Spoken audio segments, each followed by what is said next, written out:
오늘 읽은 마태복음 2장 13절에서 23절 말씀은 어린아이이신 예수님께서 헤롯을 피하여 이집트로 내려가셨다가 다시 유대 땅으로 들어가고자 하였지만 헤롯 아켈라오가 그 지방을 다스렸기 때문에 갈릴리 나사렛으로 이주하셨다. 그런 내용, 예수님의 어린 시절에 대해서 살펴보았습니다. 본문 구절들을 강의하기에 앞서서 이 마태복음 2장에는 구약 성경에 나오는 그 예언의 말씀들이 성취된 사례들이 여러 가지가 나옵니다. 그래서 그 말씀들을 기준으로 구약 성경을 해석하고 인용하는 네 가지 방식에 대해서 먼저 정리를 하고자 합니다. 자, 첫 번째 방식은 구약 성경의 말씀을 글자 그대로 문자적 해석을 하는 방식입니다. 구약에 하나님께서 대언자들을 통해서 문자적으로 예언의 말씀을 주었고 그게 신약 시대에 와서 글자 그대로 성취되는 것을 말합니다. 근데 마태복음 2장 5절과 6절에 나오는 것은 예수님의 탄생 장소에 대한 것입니다. 예수님 탄생 장소가 예언된 말씀은 미가 5장 2절에 나오죠. 미가 5장 2절에서 베들레헴 에브라다, 에브라 지방의 베들레헴이라는 도시가 명시가 되었습니다. 베들레헴이 뭐냐? 베들레헴은 빵의 집이니까 혹시 어떤 빵집에서 태어난다는 이야기냐? 그런 이야기는 아닙니다. 베들레헴은 그냥 베들레헴입니다. 유대인들이 일반적으로 알고 있는 베들레헴 하면은 예루살렘 남쪽에 있는 도시 이름입니다. 그냥 베들레헴 그대로입니다. 그래서 베들레헴에서 나신다고 했으니까 베들레헴에서 나신 겁니다. 여기에는 어떤 비유나 상징도 없고 어떤 해석이 필요가 없습니다. 글자 그대로 예수님 탄생 장소에 대한 분명한 예언의 말씀입니다. 이것을 이제 문자적 해석이라고 합니다. 또 다른 해석 방식에 구약 성경에 예언된 말씀에 더 깊은 의미를 캐는 그런 해석이 있습니다. 그 중에 한 가지가 예표입니다. 예표, 모형, 이것은 구약에 있던 어떤 인물, 사건, 제도 이런 것들이 신약 시대에 일어날 실체에 대한 어떤 그림자로 미리 나타난 것을 예표라고 합니다. 예표 그 자체는 실체는 아닙니다. 그 시대에 있던 분명한 어떤 사실이긴 하지만 그게 다가올 신약 시대에 있을 어떤 내용을 가리키는 것을 예표라고 합니다. 그 대표적인 예가 오늘 읽은 마태복음 2장 15절에 나옵니다. 자, 여기에 보면 이르시되 이집트에서 내가 내 아들을 불러내었노라 하셨더라.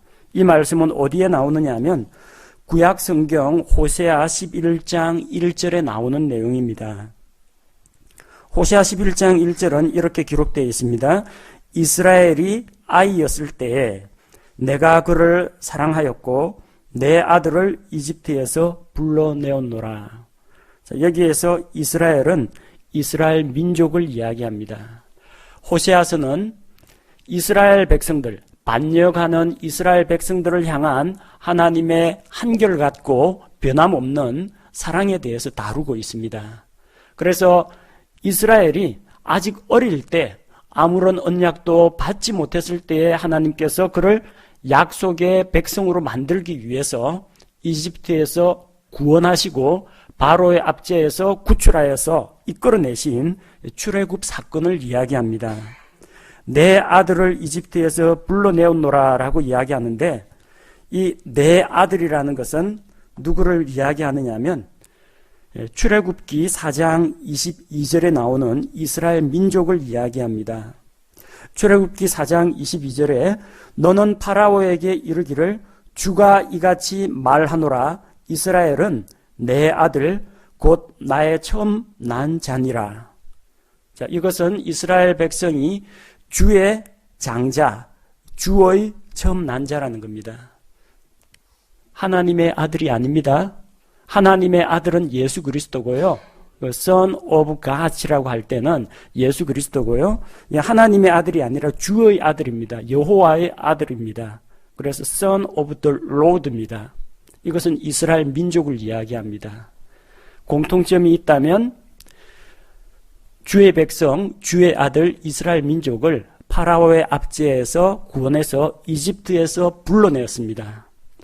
또한 이집트로 피난 갔던 하나님의 아들, 하나님의 독생자 예수 그리스도를 이제 헤롯 왕이 죽은 다음에 이집트에서 불러내었다는 겁니다. 곧 이스라엘 민족의 그 출애굽이라는 그런 역사적인 사건은 뭐하고 관련이 있느냐? 신약 시대에 예수님께서 아이였을 때 헤롯의 박해를 피해서 이집트에 피신했다가 거기서 보호받다가 이집트에서 팔레스틴 땅으로 다시 돌아오는 것에 대한 하나의 예표라는 것입니다. 그리고 세 번째는 적용이 있습니다. 구약 성경에 분명한 문자적인 사실로 예언되어 있던 그런 내용, 역사적인 그런 사실을 신약 시대에 비추어서 신약 시대의 어떤 사건에다가 대입하고 적용하는 것을 이야기합니다. 우리가 오늘 읽은 마태복음 2장 17절, 18절 말씀이 바로 이 내용이죠. 자, 헤롯 왕이 이 아이들을 학살하니까 아이를 잃은 부모들이 베들레헴에서 슬피 울고 통곡을 합니다. 근데 그 내용이 어디에 나오느냐면 구약 성경에 있는 예레미야 31장 15절에 기록이 되어 있습니다. 예레미야 31장 15절에 보니까 주가 이같이 말하노라 라마에서 애통하며 몹시 슬피 우는 소리가 들렸는데 이것은 라헬이 자기 아이들로 인하여 슬피 우는 것이라. 그들이 있지 아니하므로 그녀가 자기 아이들로 인하여 위로받기를 거절하였도다. 라헬은 북이스라엘의 조상입니다. 요셉과 베냐민을 낳았죠. 그리고 요셉에게서 에프라임, 므낫세가 나오게 됩니다. 북이스라엘을 이루는 이 민족의 어머니입니다. 라헬이 통곡했다라는 것은 이 이스라엘의 어머니들이 통곡을 했어요. 왜 통곡했냐면 예레미야 당시에 바빌론 군대가 쳐들어와서 이 아이들을 매다치며 죽이고 잔인하게 학살했기 때문입니다. 그 당시에 그런 큰 슬픔이 있었는데 신약 시대에 와서 헤롯이 아이들을 학살함으로 말미암아 베들레헴 지역에 있는 아이의 어머니들이 슬피 울었다는 겁니다. 그래서 과거에 예레미야 대언자 당시에 있었던 그 예언의 말씀, 그리고 또 그 예언의 말씀은 바빌론 군대의 침공으로 말미암아 역사적으로 이루어졌습니다. 자, 그때 그 대언의 말씀을 신약 시대에 있었던 이 헤롯의 아이들 학살 사건에 적용하고 대입한 것입니다. 자, 그것을 구약 성경의 예언의 성취라고 보는 것입니다. 네 번째 방식은 요약이라고 하는데 일반적인 구약 성경의 진리를 종합해서 정리하는 것을 말합니다. 오늘 읽은 마태복음 2장 23절에 나사렛이라는 도시로 가서 예수님께서 거하셨는데 대언자들을 통해 말씀하신 바 그가 나사렛 사람이라 불리리라 함을 성취하려 함이더라. 이것에 대응하는 구약 성경의 성경 기록은 없습니다. 명확하게 직접적으로 언급하는 기록은 없습니다. 그런데 대언자들의 입을 통해서 전해 내려오는 것들을 정리해서 예수님께서 나사렛이라는 마을로 들어가서 사신 것을 구약 대언자들의 예언이 성취되었다라고 보는 것입니다. 자, 중요한 예언의 성취들이 마태복음 2장 하반부에 많이 기록되어 있습니다. 본문 한 구절씩 살펴보도록 하겠습니다. 자, 13절에 동쪽에서 온 지혜자들은 천사의 인도를 받아서 헤롯에게로 돌아가지 않고 돌아서 몰래 자기들 고국으로 돌아갔습니다. 그들이 떠난 뒤에 주의 천사가 꿈에 요셉에게 나타났습니다. 여기에서 주의 천사는 구약 성경에 나오는 주의 천사와 다릅니다. 구약 성경에서 주의 천사라고 이야기할 때는 아직까지 사람의 몸으로 세상에 오지 않으신 성자 예수 그리스도, 아들 하나님을 이야기합니다. 근데 신약시대에 지금 예수 그리스도는 어린아이의 모습으로 오셨죠. 그러니까 꿈에 나타난 그 천사는 예수 그리스도를 말하는 게 아닙니다. 신약 성경에 기록되어 있는 주의 천사는 하나님께서, 주님께서 보내신 하나님의 심부름꾼, 사자, 천사를 이야기합니다. 요셉에게 헤롯이 어린아이를 찾아 죽이려고 하니까 피난을 가라고 하죠. 꿈에 나타나서 계시를 주었습니다. 이 당시는 아직까지 성경 기록이 완성되지 않았던 그런 시기입니다. 따라서 꿈을 통한 계시도 구약시대와 마찬가지로 여전히 있었습니다. 그러나 오늘날에는 하나님께서 이런 직접 계시의 방법을 사용하지 않으십니다. 하나님이 하실 능력이 없다는 것이 아니라 각 시대별로 하나님께서 일하는 방식, 세상을 경영하는 방식이 조금씩 차이가 난다. 그런 점으로 이해하시면 되겠습니다. 그래서 요셉은 어린아이와 그의 어머니를 데리고 이집트로 피난을 갑니다.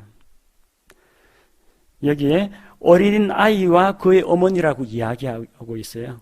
자기 아들과 아이의 어머니, 자기 아들과 아내라고 이야기하지 않습니다. 예수님에 대해서 아들이라고 요셉이 부르지 않고 어린 아이라고 표현을 한 이유는 요셉은 예수님의 탄생에 기여한 바가 아무것도 없기 때문입니다. 단순히 길러주신 육신의 아버지일 뿐이지 예수님을 낳은 친아버지가 아니기 때문입니다. 그래서 그들은 이집트로 내려갔습니다. 구약 성경에 이스라엘 민족이 기근을 피해서 요셉이 총리 대신으로 있는 이집트 땅에서 보호를 받았습니다. 그것과 마찬가지로 예수님의 가족이 이집트에서 헤롯의 핍박을 피해서 보호를 받게 됩니다. 예수님이 어린 시절에 이집트에서 생활하신 적이 있습니다. 이걸 가지고 만들어진 문서가 성경은 아닙니다. 거짓 성경이라고 해서 위경이라고 합니다. 정경이 아닙니다. 그 위경 가운데 도마복음이라는 게 있습니다. 이 도마복음은 예수님이 이집트에서 생활했던 어린 시절에 대한 기록으로 남아 있는데 알고 보면 다 가짜입니다. 왜냐하면 성경의 진리와 모순이 되기 때문입니다. 뭐 어떤 이야기가 있느냐면 이집트 땅에서 안식일 날 어린아이 예수님이 이 찌눅을 쪼물딱 끓여가지고 참새를 만들었어요. 엄마 마리아가 안식일에 이런 장난한다고 야단을 치니까 아이이신 예수님이 손뼉을 치면서 날아라 날아라 하니까 찌눅으로 만든 참새가 홀홀 날아갔다는 뭐 이런 이야기입니다. 그러니까 하나님의 유기를 창조를 부정하고 하나님의 능력을 이 찌눅 장난감 가지고 참새로 만드는 이런 일에 하나님의 능력을 사용했다. 누가 읽고 들어도 도저히 하나님의 말씀으로는 받아들일 수가 없습니다. 또한 아이이신 예수님이 마을에 저주를 걸어가지고 사람들을 거의 식물 인간으로 만들어 버리기도 하고 자기에 대해서 비난하는 사람들 또 자기 친구들에게 저주를 걸어가지고 소경을 만들어 버리는 그런 기록들이 있습니다. 신약 성경 읽어보면 예수님께서 눈먼 자들의 눈을 뜨게 하신 그런 일은 있어도 하나님의 능력을 가지고 사람들을 죽이거나 사람들에게 해코지를 한 일은 한 번도 없었습니다. 이것은 거룩하신 하나님의 능력과 사랑이신 하나님의 이 모습을 왜곡하는 내용입니다. 그래서 이런 도마복음은 성경이 아닙니다. 우리는 단순히 성경 기록을 통해서 어린 시절 헤롯의 박해를 피해서 잠시 이집트로 내려갔다가 헤롯이 죽었다는 소식이 알려진 이후 그 얼마 뒤에 다시 돌아왔다. 그렇게 이해하고 있고 나머지 대부분의 어린 시절 공생의 사역을 하시기 이전에는 목수 요셉의 아들로서 자기 아버지 어머니를 고향에서 갈릴리 나사렛에서 섬기며 목수의 일을 하셨다는 것을 알 수가 있습니다. 그래서 15절 말씀에 이집트에서 내가 내 아들을 불러내오노라, 이 말씀은 호세아 11장 1절에 나오는 이스라엘 민족의 출애굽 사건을 예수님께서 이집트에서 이 이스라엘 땅으로 돌아오신 그 사건에 대입해서 설명한 것입니다. 주의 장자인 이스라엘 민족, 그리고 하나님의 아들이신 예수 그리스도, 서로 짝을 이루죠. 그리고 이스라엘 민족이 이집트에서 나오고 예수님께서 이집트에서 이스라엘 땅으로 돌아오시고, 자, 이게 구약 성경의 예언의 성취라는 것입니다. 16절에서 18절에 보면 헤롯이 지혜자들에게 속았다는 것을 깨닫고 아이들을 학살하는 그런 내용이 기록이 되어 있습니다. 16절에 헤롯은 자기가 지혜자들에게 우롱당했다는 사실을 깨달았습니다. 헤롯은 자기도 예수님을 만나거든 알려주면 자기도 가서 그분께 경배하겠다고 했지만 그의 말이 거짓말이라는 것이 드러났죠. 과연 얼마 뒤에 헤롯이 속았다는 사실을 깨달았을까요? 예루살렘에서 베들레헴까지는 약 10km 정도 됩니다. 말이나 나귀를 안 타고 천천히 걷는다고 하면요, 보통 어른들이 가볍게 산책하는 기분으로 걷는 걸음거리가 시속 4km입니다. 그러니까 한 3시간 정도면 12km 충분히 갈 수가 있습니다. 지혜자들이 베들레헴이라는 그 크지 않은 도시에서 이 집 저 집 문의하면서 찾아다닌다고 할지라도 2, 3일이면은 자기한테 돌아와야 됩니다. 근데 3일이 지나도록 돌아오지를 않는 거예요. 이 사람들이 자기한테 돌아오지 않는 것을 보고 그제서야 속았다라고 깨달은 겁니다. 물론 이 지혜자들이 자기 고향으로 돌아가고 난 이후 바로 주의 천사가 요셉에게 헤롯이 아이를 죽이려고 하니까 피난을 가도록 알려줬죠. 예수님께서 벌써 이집트를 향하여 떠난 뒤에 뒤늦게 깨달은 겁니다. 자, 그래서 헤롯은 어떻게 합니까? 사람을 보내어 자기가 지혜자들에게 부지런히 물은 때를 기준으로, 7절에 나오죠. 이에 헤롯이 은밀히 지혜자들을 불러 그 별이 나타난 때를 부지런히 그들에게 묻고, 이렇게 기록이 되어 있습니다. 헤롯이 지혜자들과 이야기한 때가 아니고요, 지혜자들에게 물어본 때입니다. 별이 언제 나타났느냐, 그 별이 나타난 때를 이야기합니다. 그래서 지혜자들에게 들었죠. 자기들 출발할 때 별이 나타났는데 그때부터 지금까지 여행하는데 얼마가 걸렸다. 그러니까 대충 날짜가 나오죠. 한 2년 정도 지났나 보다. 별은 2년 전쯤에 나타났다 생각하고 2살 밑에 아이들은 다 죽이도록 합니다.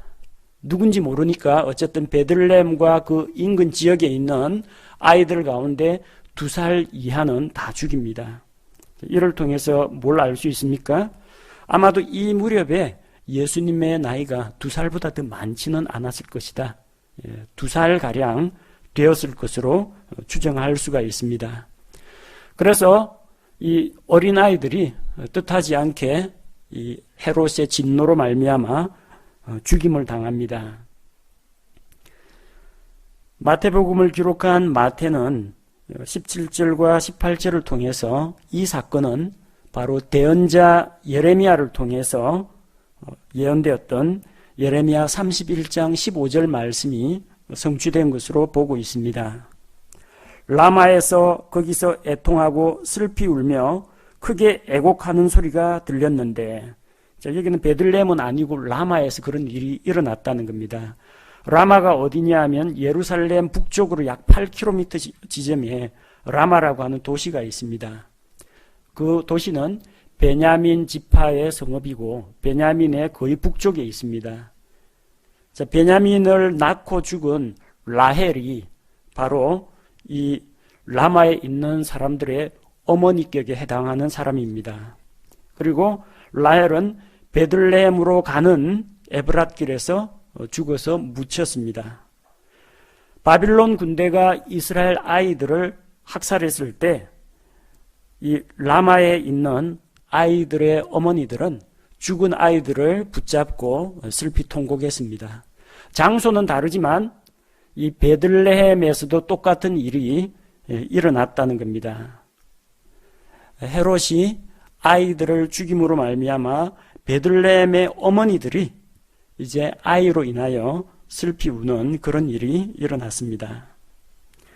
그러나 이때 예수님께서는 해를 입지 아니하시고 이집트로 피난을 갔습니다. 그 이후에 헤롯이 죽은 다음에 다시 주의 천사가 요셉의 꿈에 나타나서 일가족이 이집트에서 다시 이스라엘 땅으로 돌아오도록 합니다. 20절에 보니까 일어나 어린아이와 그의 어머니를 데리고 이스라엘 땅으로 들어가라. 어린아이의 생명을 찾던 자들이 죽었느니라. 죽었으니까 돌아와도 된다는 거죠. 자, 그가 일어나서 어린아이와 그의 어머니를 데리고 이스라엘 땅으로 들어갔습니다. 근데 헤롯 대왕은 죽었는데 그 아들들이 분할 통치를 합니다. 당시 베들레헴을 포함한 요 유대 지방을 누가 다스렸느냐면 헤롯이 죽은 다음에 헤롯 아켈라오가 다스렸습니다. 이 헤롯 아켈라오는 아주 난폭한 폭군이었습니다. 하루도 예루살렘 거리에서 피가 마를 날이 없었다고 합니다. 사람들을 무참하게 학살해서 죽인 사람들의 피가 시냇물처럼 흘렀다고 합니다. 자, 그런 폭증에 견디다 못해가지고 백성들이 밀란도 일으키고 이 통치자로 유대 땅을 다스리는 이 왕을 세운 사람이 누구냐면 이스라엘을 점령하고 있는 로마 제국에서 에돔 사람 헤롯 가문에서 왕을 택해서 세운 겁니다. 그래서 로마에다 진정을 넣었습니다. 다른 건 다 참겠는데 로마에 세금을 내라면 세금을 내고 말을 들으라면 말을 듣겠는데 제발 이 사람은 아닙니다. 이 사람은 안 되겠습니다. 진정을 넣으니까 로마에서 이게 자기들이 점령한 영토를 평화롭게 다스려야 이 제국 전체가 안정이 되는데 그런 사람을 계속 두면은 이스라엘 안에서 밀란이 일어날 수도 있기 때문에 반역이 로마 제국에 대한 반역이 일어날 수도 있기 때문에 헤롯 아켈라오를 폐위시켰습니다. 그리고 멀리 귀향을 보냈습니다. 그리고 그 지역을 로마에서 직접 파견한 총독이 다스리도록 했습니다. 그 이후로 헤롯 아켈라오 이후로 그 지역은 본디오 빌라도가 다스렸습니다.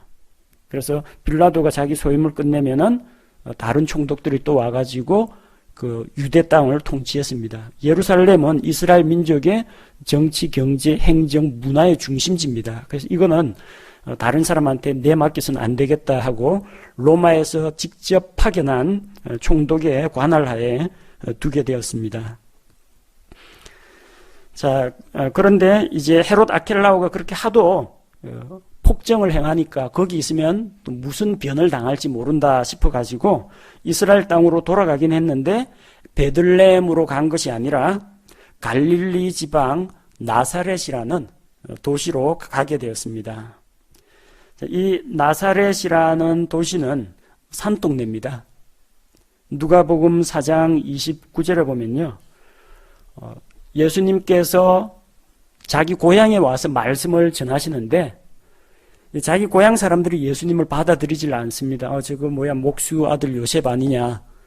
저 어릴 때 우리가 다 크는 거 다 봐왔고 그 형제와 누이도 우리가 다 알고 있는데 자기가 무슨 하나님에게서 왔다고 하느냐. 예수님을 인정하지 않습니다. 자, 그래서 예수님께서 대언자들이 자기 고향에서는 환영을 받지 못한다 하시면서 그들의 믿음 없음에 대해서 책망을 했습니다. 그 동네 사람들이 분이 가득해서 예수님을 끌고 그 동네가 세워진 산 낭떠러지에서 밀어 떨어뜨려 죽이려고 합니다. 그러나 예수님께서 그들 사이를 유유히 통과해서 지나가시는 그런 기적이 일어납니다. 이 나사렛이라고 하는 마을은 도시 남쪽을 제외하면 세면이 전부 다 낭떠러지로 되어 있습니다. 그야말로 교통이 그다지 편리하지 않은 산동네입니다.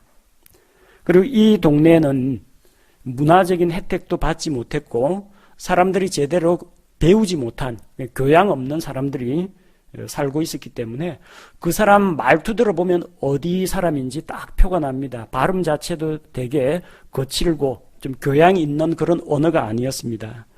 그래서 베드로가 대제사장의 그 집들에서 대제사장의 부하들과 같이 불을 쬐고 있다가 너도 예수님 제자가 아니냐? 나는 아니다. 그러니까 그 사람들이 뭐라고 합니까? 너도 갈릴리 사람이니 내 목소리가 너를 증거한다. 그렇게 이야기하죠. 그만큼 이 갈릴리 지방에 있는 사람들은 목소리부터가 그 발음 자체가 다릅니다. 사도행전 5장 37절에 보면 갈릴리 지방에서 유다라는 사람이 로마의 세금 납부를 거부하고 밀란을 일으켰던 그런 사건도 기록이 되어 있습니다. 그만큼 말하자면 외진 것이고 문화적으로 혜택도 받지 못한 곳이고 사람들이 좀 거친 그런 지방입니다. 그래서 나사렛 하면 그다지 좋은 이미지는 아닙니다. 오죽하면 빌립이 나다나엘에게 찾아가서 구약시대에 모세와 대언자들이 예언한 메시아가 오셨다. 그분은 나사렛 예수 그리스도시다. 그러니까 첫 마디가 뭡니까? 나사렛에서 무슨 선한 것이 나올 수 있겠느냐. 그럴 정도로 그다지 좋은 동네는 아니었습니다. 자, 그런데 23절 말씀해 보니까 예수님과 그 가족들이 나사렛에서 가서 살게 된 것은 예언의 성취라는 거죠. 대언자들을 통해 말씀하신 바 그가 나사렛 사람이라 불리리라 함을 성취하려 함이더라. 앞에서 말씀드린 것처럼 이걸 직접적으로 설명하고 있는 구절은 없습니다. 나사렛 사람이 될 것이다 라는 것은 구약 성경에 안 나옵니다. 그래서 이 나사렛 사람이라는 것이 무슨 의미냐? 일부에서는 이것을 나사렛 사람을 나사르 사람, 나실인 그렇게 해석하는 경우가 있습니다. 그러나 예수님은 나사르 사람이 아닙니다. 나사르 사람이 하면 안 되는 일이 세 가지가 있죠. 한 가지는 하나님께서 주신 이 머리카락을 함부로 자르면 안 됩니다. 삼손 같은 경우 그래서 머리카락을 자르지 말았어야 했죠. 그 다음에 포도나무에서 난 것은 잎사귀건 뿌리건 씨앗이건 열매이건 포도주이건 포도주스이건 절대로 먹으면 안 됩니다. 그리고 죽은 시체를 만지면 안 됩니다. 나사르 사람이 세 가지를 할 수가 없어요. 이 세 가지는 꼭 지켜야 됩니다. 근데 예수님은 포도즙을 마셨습니다. 갈릴리 가나의 혼인잔치에서 포도즙을 만들어 가지고 사람들에게 나눠 주셨고 예수님께서도 창녀와 세리들을 불러가지고 잔치를 열고 먹고 마시니까 이 사람은 포도즙을 많이 마시는 자요 먹기를 탐하는 자라고 사람들이 비난했습니다. 그러니까 예수님께서는 나사르 사람이 될 수가 없죠. 그 다음에 죽은 아이의 시체죠. 그러니까 시체에 손을 잡고 일으켰어요. 시체 만지면 안 됩니다. 나사르 사람은.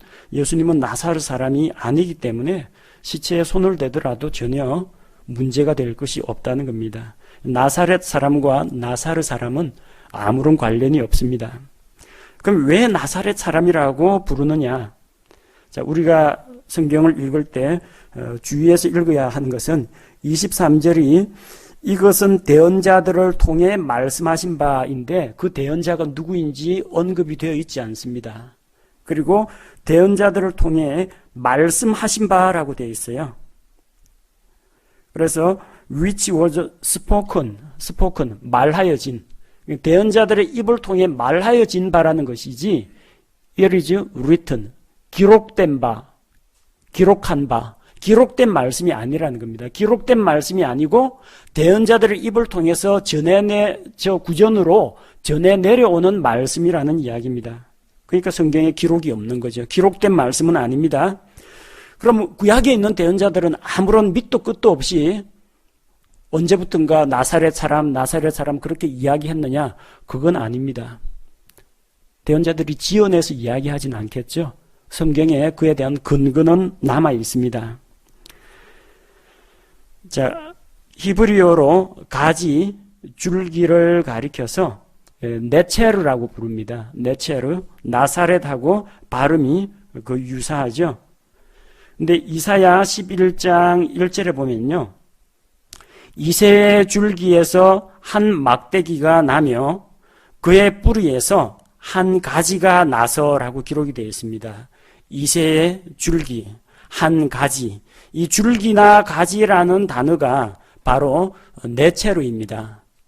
자, 그러니까 예수님께서 줄기인 사람, 가지인 사람이라는 거죠. 스가랴 6장 12절 역시 마찬가지입니다. 스가랴 6장 12절에 보니까 이름이 가지인 사람을 보라. 그가 주의 성전을 건축하리라 라고 했습니다. 이름이 가지인 사람. 그러니까 가지인, 네체르인 사람이 장차 와서 주의 성전을 건축할 것이다.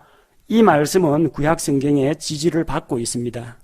아마도 대언자들은 이 말씀에 근거해서 오실 메시아는 가지의 사람, 줄기인 사람, 나사렛 사람이라고 선포했다라는 것입니다. 그래서 이거는 명확한 성경의 기록은 없지만 대언자들의 입을 통해서 널리 전파된 말씀이라는 것을 알 수가 있습니다. 우리가 오늘 살펴본 이 마태복음 2장 후반부의 말씀들은 여러 가지 구약 성경의 대언들이 성취된 그런 사례들을 보여주고 있습니다. 하나님께서는 구약시대에 많은 대언자들을 통해서 자신의 말씀을 주셨고 또 그걸 기록으로 남겨놓으셨고 대언자들은 그것을 부지런히 전파했습니다. 또한 그 가운데에서 미래에 대한 예언의 말씀들은 신약시대에 와서 성취가 되는 것을 볼 수가 있습니다. 자, 수천 년이라는 시간 간격이 있음에도 불구하고 하나님은 신실하십니다. 그래서 오래전 그 옛날의 말씀들이 변함없이 하나도 땅에 떨어지지 아니하고 그대로 실현되는 것을 볼 수가 있습니다. 우리가 신약 성경을 읽을 때 구약의 약속의 말씀, 대언의 말씀들이 완성되고 성취되는 것을 볼 때 하나님의 신실하심을 보고 찬양을 드릴 수가 있습니다. 또한 우리는 하나님의 인도를 따르는 삶이 무엇인지를 볼 수가 있습니다. 하나님께서는 성경 기록이 완성되기 전에는 대언자들을 통해서 혹은 직접 나타나셔서 혹은 꿈을 통해서 계시를 주셨습니다. 동쪽에서 온 지혜자들은 그리고 요셉은 꿈에 천사를 통해서 전달된 하나님의 계시의 말씀을 따라서 그들의 행동을 결정했습니다. 오늘날은 하나님께서 초자연적인 어떤 꿈이나 환상이나 혹은 귀에 들려오는 육성 음성으로 우리에게 말씀하시지는 않습니다. 우리에게는 보다 더 확실한 계시의 말씀인 이 성경 기록들을 주셨습니다. 따라서 하나님의 인도를 따르는 삶은 무엇인가? 그들이 천사가 일러준 하나님의 말씀을 따랐다면 우리는 하나님께서 완성된 기록으로 주신 이 성경 말씀을 따라가는 것이 하나님의 인도를 받는 삶이라고 할 수가 있습니다. 제가 기도하겠습니다.